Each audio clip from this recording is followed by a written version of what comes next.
과거 도이치 공범 변호 이력, 공수처 수사검사 회피 신청 JTBC가 취재를 했고요. 확인을 했습니다. 자, 도이치 공범 노치 파일 공익신고자 김규현 변호사로 알려져 있죠. 공수처에 참고인 조사를 받았어요. 10시간 넘게 조사받은 장소가 최상병 외압 의혹 수사를 맡은 공수처 소속 A검사 사무실. 그런데 JTBC 취재 결과 A검사는 도이치 주가 조작범 이종호의 변호인을 맡은 적이 있는 사람이었다는 거예요. 도이치모터스 주가 조작 사건 검찰 수사 단계에서 이종호 변호인으로 선임됐던 사람. 그 사람이 지금 공수처의 검사로 앉아 있다. 자, 이 검사는 공익신고자가 조사를 받으러 온 날 관련 사실을 알고 수사에서 빠지는 회피 신청을 했다. 자, 문제는 이 검사가 회피 신청을 했다고 해서 문제가 해결되는 게 아니라는 겁니다. 자, 공익제보자가 공수처에 조사를 받으러 갑니다. 원래는 수사 1팀, 여기가 지금까지 쭉 이 최병 사건을 수사하던 곳이에요. 근데 수사 4팀으로 보내는 겁니다. 공익제보자를 수사 4팀으로 보내요.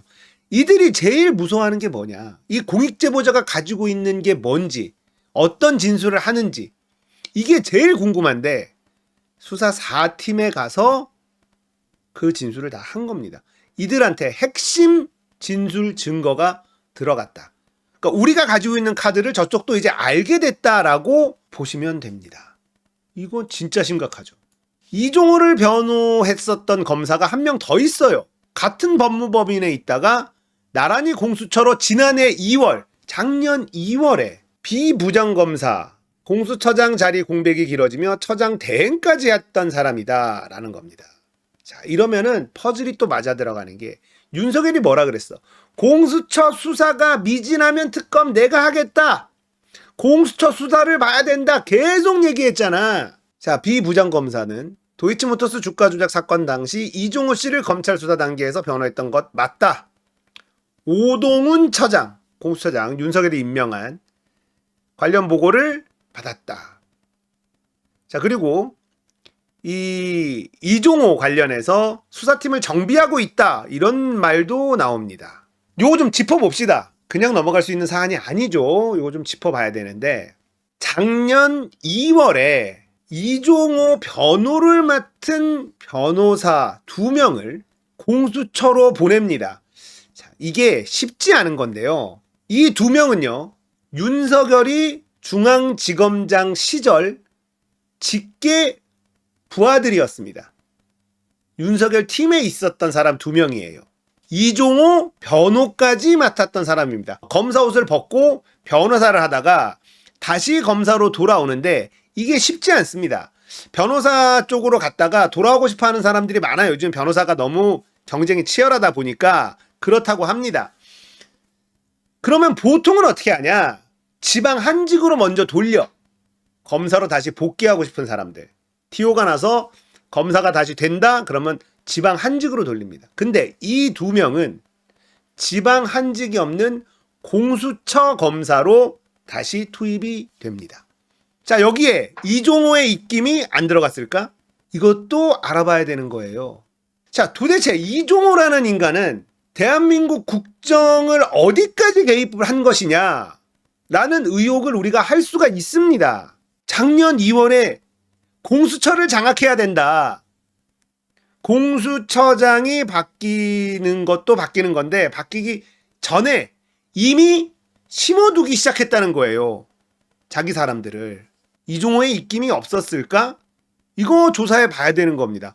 완전히 나라를 김건희와 그 일당들, 윤석열도 마찬가지고 쑥대밭으로 만들고 있습니다. 자기들이 지은 죄를 덮기 위해서 수사 권력을 가지고 있는 데들을 전부 다 장악하기 위해서, 방송국도 어떻게든 장악하기 위해서 온갖 범죄를 저지르고 있고, 이건 너무나 심각한 일이죠. 최순실은 지금 감옥에서 울고 있어. 최순실이 국정농단이야? 국정농단도 아니야. 최순실이 한 건 그냥 삥 좀 뜯은 거야. 삥 좀 뜯은 거. 근데 이 인간들은요, 나라의 권력기관을 사적으로 활용하기 위해서 온갖 범죄를 다 저지르고 있어. 거기다가 김건희의 입김이 들어갔을 가능성도 배제할 수 없다는 거예요. 국방부 장관 내정에 개입한 흔적도 지금 나오거든요. 와, 이게 나라냐. 진짜 너무 심각하다. 거기다가 통신영장 줄줄이 기각, 공수처 최혜병 수사 삐걱. 자, 이런 뉴스도 나왔죠. 통신영장은요, 일반적인 영장보다 훨씬 더 허들이 낮아요. 그냥 나오는 건데 이게 안 나온다는 겁니다. 저들의 반격이 좀 세죠. 예. 지금 기득권을 다 뺏길 것 같으니까 사법부까지도 지금 한통 속인 거 아니냐, 뭐 이런 느낌마저도 드는데, 또 기사를 좀 보니까 이 관련자들 통신 기록 너무나 중요하죠. 새로운 증거들, 새로운 정황이 막 나오니까 이종호의 통신 기록이라든지 여러 통신 기록들을 좀 다 찾아봐야 되잖아. 들여다 봐야 될 거 아닙니까? 근데 이게 지금 안 나와요. 자, 일부 인물에 대해서 여러 차례 통신영장 청구했는데 영거푸 기각됐다. 영장재판 경험이 많은 판사는 SBS에 기소할 수 있는 혐의와의 관련성을 수사기관이 명확히 소명하지 못하면 의혹 규명만을 이유로 법원이 통신영장을 발부하진 않는다. 자, 이런 인터뷰를 SBS가 실었다는 건 이 통신영장 신청에 얼마나 허술했는지도 들여다봐야 된다는 겁니다. 영장이 안 나오도록 신청했을 가능성도 배제할 수 없다는 거예요.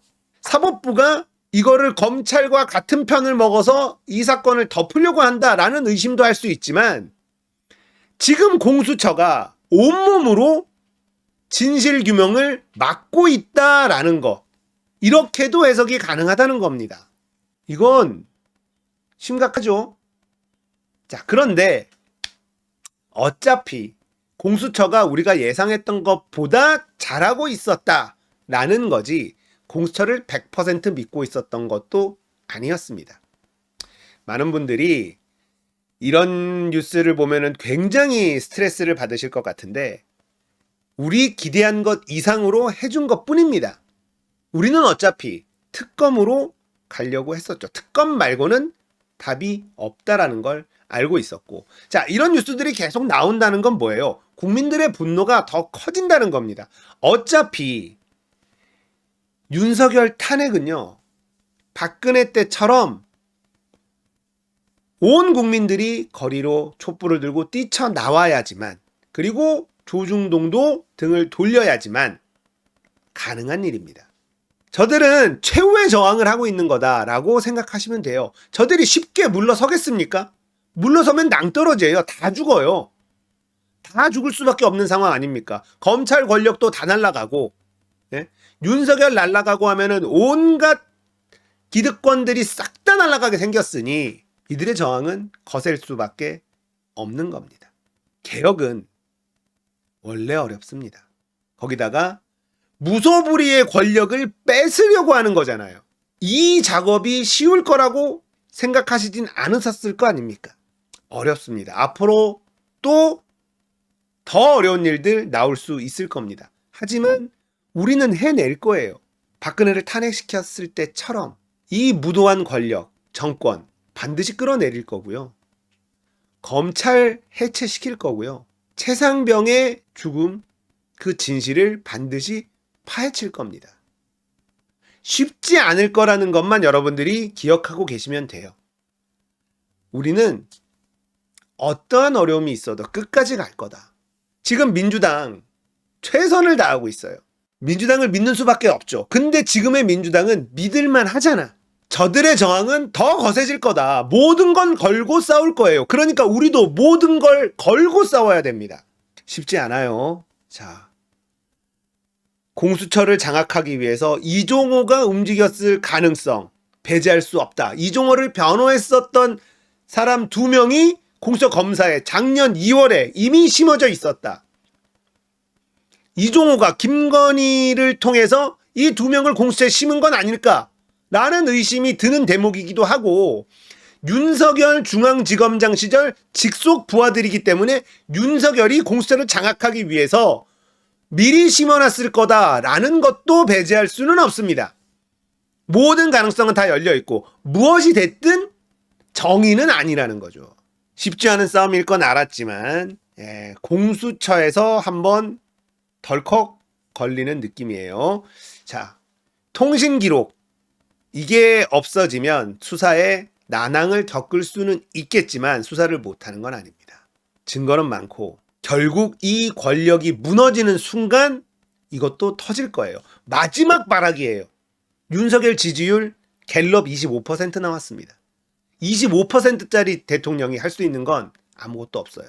새로운 증거들이 나올 거고 이 정권이 몰락하고 있다 먼저 뛰어내리는 사람이 반드시 나오게 돼 있습니다. 그리고 국민의힘 전당대회 분열로 가는 길을 걷고 있는데 이거 절대로 봉합이 안 됩니다.